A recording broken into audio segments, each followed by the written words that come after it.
Welcome to the Graduate School's hooding ceremony for doctoral candidates from August 2019 to May 2021 at the University of North Carolina at Chapel Hill. It was not an easy journey to this day, but you've made it, and we celebrate your achievements.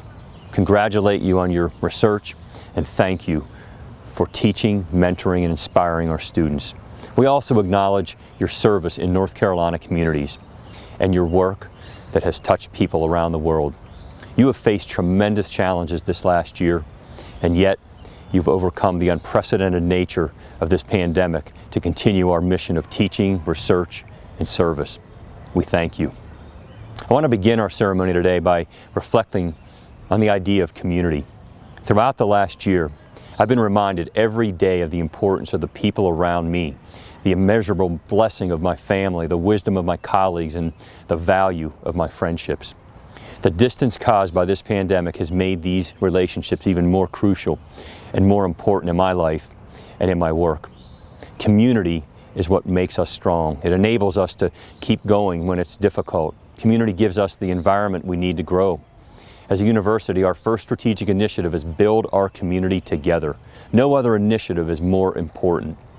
Building our community means making sure that every person on our campus knows they belong.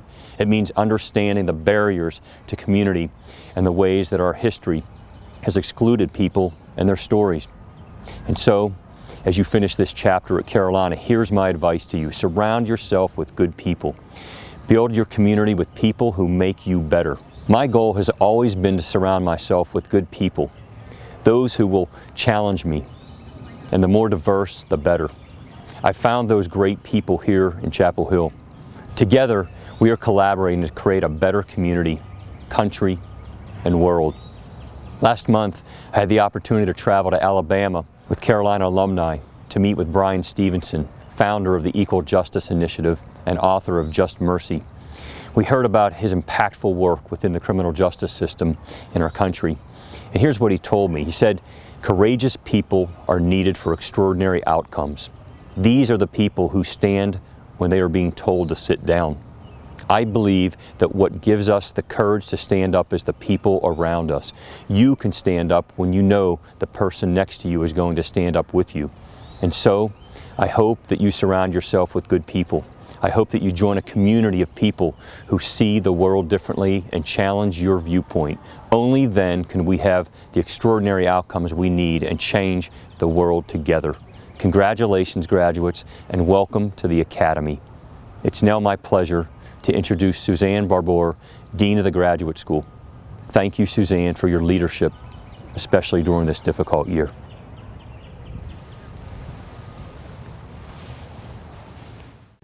Congratulations, doctoral graduates. On behalf of the Graduate School at the University of North Carolina at Chapel Hill, I am honored to help you celebrate this outstanding achievement. The Graduate School oversees more than 160 master's and doctoral degree programs, which represent a wide range of disciplines. Our graduate and professional students represent nearly 40% of the student body, and their work celebrates a diversity of ideas and knowledge, all for the public good. Graduate students play critical roles in this university's mission to serve as a center for research, scholarship, and creativity, and to teach a diverse community of undergraduate, graduate, and professional students to become the next generation of leaders. Through research, scholarship, teaching, and service, graduate students move the university closer to its goal to lead change, to improve society, and to help to solve the world's greatest problems. You, our doctoral recipients from August 2019 to May 2021, have worked tirelessly to seize opportunities here at Carolina and have made remarkable contributions to our community, to the state, and beyond. Your continued resiliency during the COVID-19 pandemic will endure at the university in many ways. You are our next generation of leaders, and you have showcased your leadership skills and dedication to our students and commitment to our state during a year that required innovation and imagination. In your own way, as scientists, educators, journalists, business leaders, and others, you've established a legacy of service. Your work at Carolina has advanced the university's mission of teaching, research, and public service in innumerable ways. Our future is uncertain. 18 months ago, who could have imagined that the world would be emerging from a global pandemic? Who could have envisioned that the violence and hatred and bitter words that would have divided our government, the country, and even families? Who could have pictured that we would have partnerships between rival companies brought together to develop and distribute a new generation of vaccines? Or that we would see a helicopter fly on Mars? Or multi-generational and multi-ethnic protests for social justice? Although we sense something akin to this during every commencement season, never before has it been more appropriate to say that you, our doctoral graduates, are stepping into a very different world than the one that existed when you started your doctoral program. Armed with your Carolina education, I know you are ready to face the challenges ahead. Our state, our country, and our world need your leadership. Please take what you've learned at Carolina and use it to build a better future. And don't forget to take care of yourself. Pay attention to both your physical and mental health. Strive to strike a balance between the things you need to do and the things you want to do. As Carolina doctoral degree holders, you will be asked to do and be many things to many people, and you'll be best positioned to help others if you take care of yourselves first. Graduates, today we celebrate your many accomplishments, which required unprecedented levels of commitment, resilience, and discipline. Because of you and your commitment, our state, our country, and the world will benefit. Thank you in advance for all you will do, and congratulations. Greetings, friends and colleagues. I'm Ryan Collins, UNC School of Law, Class of 2021, and outgoing President of Graduate and Professional Student Government. It has been a privilege to serve as your President this past year, and on behalf of incoming President Neil Swamy and all of the leadership of GPSG, I want to congratulate you on today's hooding ceremony. Completing a doctoral degree is a tremendous accomplishment. Not only is it a great feat of academic and personal achievement, but it is also a sign of your contribution to a better understanding and appreciation of the world around us. Whether through your research, teaching, service, or advocacy, each of you has made our community stronger and more prosperous during your time at Carolina. So in addition to offering my congratulations, I will also say thank you.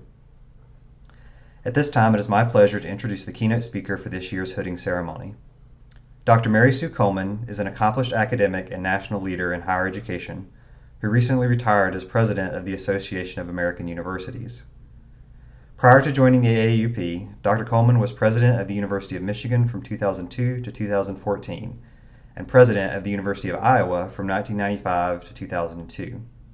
Time magazine named her as one of the nation's 10 best college presidents, and the American Council on Education honored her with its Lifetime Achievement Award in 2014. At the University of Michigan, Dr. Coleman oversaw the groundbreaking partnership with Google to digitize the university's 7 million volume library, launched enduring institutional partnerships with universities in China, Ghana, South Africa, Brazil, and India, revitalized student living and learning experiences through a residential life initiative, and worked tirelessly to promote economic revitalization and innovation within the state of Michigan. In recognition of these efforts, Dr. Coleman was named by President Obama in 2010 to help launch the Advanced Manufacturing Partnership, and U.S. Commerce Secretary Gary Locke named her as the co-chair of the National Advisory Council on Innovation and Entrepreneurship. Throughout her career, she has promoted the educational value of diverse perspectives in the classroom and within the academic community, and she has worked in numerous venues to improve access to higher education for all. Elected to the National Academy of Medicine, Dr. Coleman is also a fellow of the American Association for the Advancement of Science and the American Academy of Arts and Sciences. In these roles, she has led major studies on the consequences of the lack of health insurance within the U.S. and the erosion of state and federal support for the nation's public research universities. As a biochemist and faculty member at the University of Kentucky, Dr. Coleman built a distinguished academic career through her teaching and research on the immune system and malignancies. Prior to becoming university president, Coleman was vice chancellor for research and graduate education right here at UNC and provost at the University of New Mexico. Dr. Coleman earned her undergraduate degree in chemistry from Grinnell College and a PhD in biochemistry from UNC-Chapel Hill. She is the recipient of Distinguished Alumni Awards from UNC and Grinnell College. The Michigan Roundtable for Diversity and Inclusion honored her as Humanitarian of the Year, and the Michigan Women's Foundation presented her with its Trillium Lifetime Achievement Award. Please welcome Dr. Mary Sue Coleman. Good afternoon. Thank you, Ryan, and congratulations on your accomplishments. I want to thank Chancellor Guskowitz and Dean Barber for the invitation to be part of such a special moment in your academic careers. Graduates, I know it's been hard work. The pride, the satisfaction, and yes, the relief you feel are richly deserved. You thought this day was never going to arrive, and at the same time, It probably feels like you just began your graduate work. This is also a day of accomplishment for UNC faculty, knowing you have mentored tomorrow's scholars and furthered the legacy of exceptional graduate education at Carolina. And for the families watching today, this is a moment of great pride. These graduates are your sons and daughters, your husbands and wives, your sisters and brothers, and you have been a vital part of their lives throughout their rigorous academic journey. Graduates, I know today may come with some disappointment at not being able to gather in person, but in no way should that diminish the tremendous sense of accomplishment that comes with your doctoral degree. This is a day for all of us to celebrate a love of learning and the power of creating and sharing knowledge. Graduates, you and I both hold doctoral degrees from one of the finest universities in the nation. But we attended UNC at very different times. I confess, I was initially unsure of how to connect with you. But the more I reflect on our respective experiences, the more I see threads that link this graduate of the 1960s with you, the class of 2021. When I walked onto the UNC campus in 1965 as a graduate student, I could not have imagined my future. My husband, Ken, and I were newlyweds and in the first true stages of adulthood. We arrived in Chapel Hill just a few days after getting married in Iowa. It was a whirlwind for us. I know you can appreciate those feelings of a few years ago of taking the first serious steps in your graduate careers. You were overwhelmed with nerves, confidence, anxiety, and eagerness. Pursuing a doctorate is not for the weak. My husband and I searched for a place to call our first home and found housing east of campus. It turned out to be less than ideal. Inside our new apartment, substandard heating left me suffering from mononucleosis. Out of doors, a backyard thick with fleas left my husband covered in bites. This was not the honeymoon suite. But no matter. We were immersing ourselves in the rich intellectual life that this university offers. My husband was pursuing a PhD in political science, and I was working in the laboratory, working toward my doctorate in biochemistry. We each had thoughtful, supportive advisors and mentors. Fellow graduate students encouraged and supported us and became lifelong friends. I had a number of co-authored works published in journals, while Ken's dissertation was published as a monograph. I received my doctorate in 1969. It seems like a long time ago because it was a long time ago. But when I look at you and the campus and our country in 2021, I feel a strong sense of déjà vu. You and I are bound by more than the academic hoods that signify our UNC accomplishments. Graduate school is about more than research and writing, and time spent in libraries and laboratories, essential as all that is. The pursuit of a doctorate is also about the world that surrounds us, one that shapes your opportunities and experiences, and one that you will be shaped with your knowledge and discoveries. I had long believed that my time in grad school was a unique period in American history, and it was. But your education has taken place during a most remarkable time. When I was a student, young people were marching in the streets to protest the Vietnam War. I feared I would lose my husband to the draft. He had received deferments as a student, and his poor eyesight would have made him a poor soldier. But I was terrified he somehow would be called up, and I would lose him.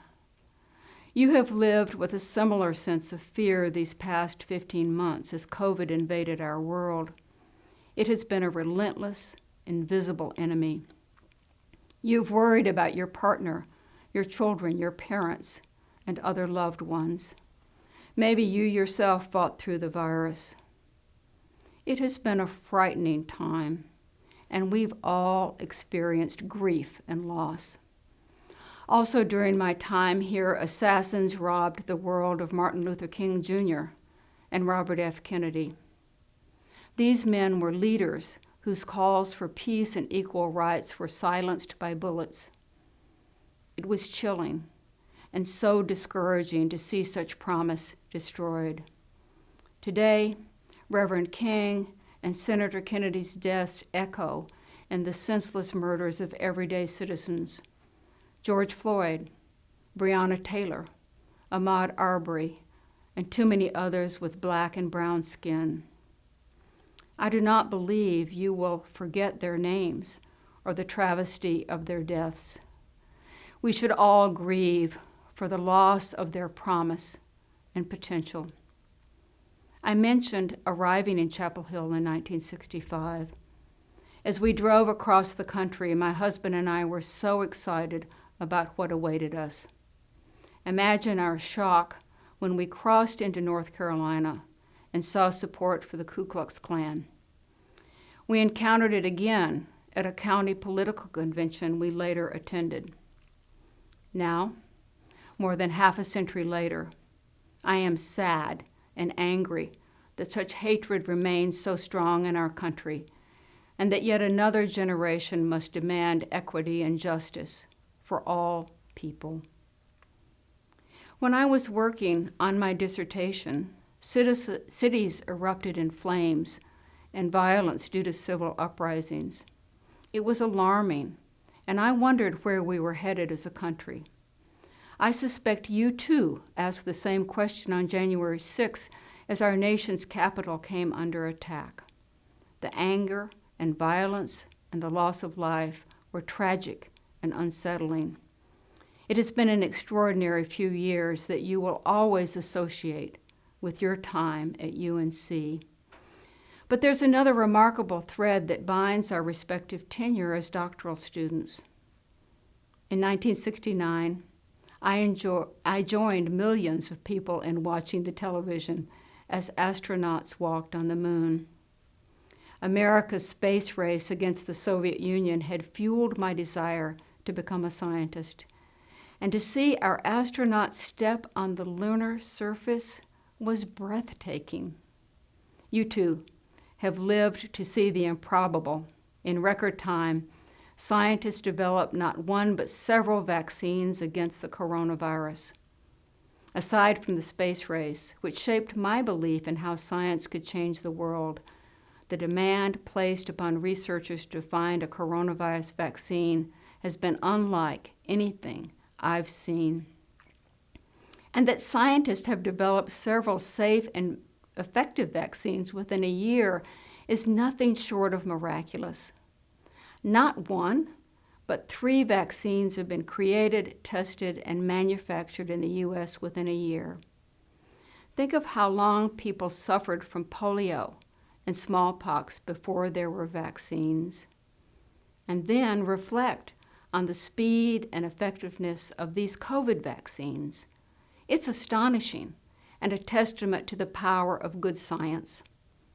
So you and I have walked similar paths during our respective studies in Chapel Hill. We have shared a range of emotions and experiences. It is why I feel a strong affinity for this class of graduates. But a considerable difference separates us. Here is where you have diverged to distinguish yourselves. Not only have you earned a doctorate from one of the country's most rigorous universities, but you earned a doctorate from one of the country's most rigorous universities during a global pandemic. I marvel at that. You taught your classes, passed your written exams, wrote and defended your dissertations, all at a time when the world shut down. In the best of times, doctoral work can be a lonely pursuit. You accomplished your work during the most isolating, frightening time in our lives. We all applaud you. And now that the country and the world are reopening, we desperately need you. We need the new knowledge you are creating and the truths you are sharing. We need your expertise. One of the few bright spots of the pandemic is that we've seen the absolute need for experts, particularly in the sciences. Science has been under attack needlessly in recent years. I'm sorry it has taken a global pandemic to validate the importance of good science. But I am proud of the natural science community because of the many critical contributions it made this past year. We also need expertise in the humanities to help us tell our histories. We need it in political science, public policy, and other social sciences to provide insights into domestic and international challenges. We need expertise in public health as we seek how to best secure a safe and healthy future for all people. And yes, we seek a safe and healthy future for all people. We should study the origins of gun violence, including legal permissiveness. Your doctorate signals your attention to detail, your persistence, your dependability, and your independent thinking. You are an expert in your discipline, and you are needed more than ever because expertise is more critical than ever. And please, tell us the truth. We've seen a disregard for truth in recent years, so be vocal. For some, truth and facts have become optional. This indifference has sown divisions that split families and communities. In the extreme, a disregard for the truth has led to sickness, violence, and destruction. Galileo said all truths are easy to understand once they are discovered. The point is to discover them. Advanced education is a journey toward discovering the truth. Don't let the conclusion of your graduate experience slow that journey. All of us are moving into a new normal. None of us knows what to expect other than that life will be different. I know. I want the world to be safer, more just, and less hurtful. You leave UNC as a very different person than the new graduate student you were not so long ago. You have acquired not only your doctorate, but an entirely new set of experiences to complement your scholarly talents. These moments have shaped you. Now, it is your turn to shape the world of others. Whether you are heading to teaching and research in the academy, or careers in business and industry, government, the military, or nonprofits, your contributions, your expertise, and your truth-telling can make a profound impact. Don't hold back. It's a lot to ask, graduates, but we expect greatness of you. You have the skills, the perspectives that come with a doctorate, and you build upon the heritage of a remarkable university. The foundation upon which you stand is your Carolina education, earned during a most extraordinary time. The heights you can reach are limitless. Whether graduation from UNC came in 1969 or 2021, much is expected of us. I will be thinking of you as you move forward. I know you will make a difference. Congratulations on a job well done.